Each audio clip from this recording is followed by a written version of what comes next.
सभी मेरा सलाम नमस्कार सत श्री अकाल जोहार। मैं मोहम्मद शहाबुद्दीन एक्सप्रेस विज़न पर आप सभी का वेलकम करता हूं। अंकिता भंडारी मर्डर केस का मामला तूल पकड़ता जा रहा है। यूं तो मामला पुराना है, लेकिन होता यह है कि जब भी किसी मामले का भेद खुलता है, सच्चाई तक लोग नहीं पहुंच पाते हैं और कुछ क्लू मिलता है तो फिर लोग अग्रसर हो जाते हैं।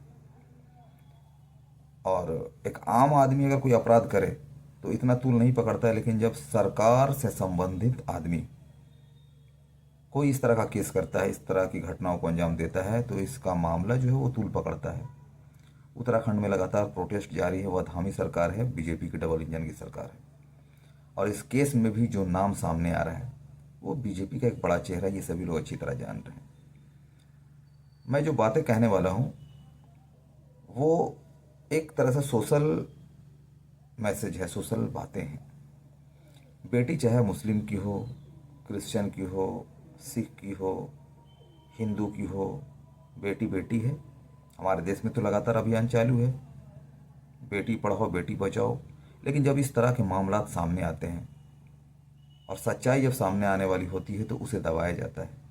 एक वर्ग ऐसा भी है जो अपराध करने वाले हैं उनको संरक्षण भी देते हैं, उन पर खुलकर बात भी नहीं करते हैं, और जब ऐसे लोग गिरफ्त में आ जाते हैं तो उन्हें छुड़ाने के लिए कोशिश भी करते हैं, और जब ऐसे लोग छूट जाते हैं तो उन्हें फूल मालाएं पहनाई जाती है।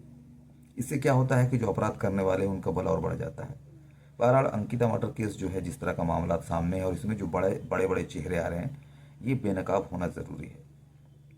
एक आम आदमी संवैधानिक तौर पर प्रोटेस्ट ही कर सकता है, लेकिन उस सच्चाई को सामने लाने का जो एक कर्तव्य का पालन करने का होता है वो प्रशासन का होता है और न्यायपालिका का होता है। और मौजूदा सरकार जो है, ये उसकी भी जिम्मेदारी बनती है कि अगर कोई उसकी सरकार से संबंधित व्यक्ति है और उसका नाम आ रहा है, तो सबसे पहले तो ये करना चाहिए कि जांच बैठानी चाहिए। जांच में अगर ये साबित हो जाता है कि जो शख्स जिसका नाम आ रहा है उसे बर्खास्त भी करें और कानून के दायरे में लाकर उन्हें कड़ी सज़ा भी ज़रूर दिलाएं। तो जिस तरह से लोग प्रोटेस्ट कर रहे हैं, मैं समझता हूं कि डबल इंजन की सरकार जो है, बीजेपी को चाहिए कि इस मामले का थोड़ा जो है वो संज्ञान ले, इंटरेस्ट लेते हुए जो उनके लोगों के नाम आ रहे हैं उन पर दबिश बनाए। और सीबीआई जांच की मांग जो आम जनता कर रही है, उत्तराखंड की आम जनता अंकिता भंडारी को न्याय दिलाने के लिए उनकी जो मांग है ये जायज़ है। न्यायिक जांच भी होनी चाहिए और लोग बेनकाब भी होने चाहिए और उन्हें कड़ी सज़ा भी मिलनी चाहिए। जब तक इस तरह के मामलात सामने नहीं आएंगे, लोगों को सज़ा नहीं मिलेगी, लोग नहीं डरेंगे। और देश जो है वो कानून से चलता है। हम अगर कानून में लोच पैदा कर देते हैं तो फिर लोगों को विश्वास कानून से उठता हुआ नज़र आता है। बहरहाल अंकिता भंडारी मर्डर केस का मामला सुलझ जाए, यही हम उम्मीद करते हैं।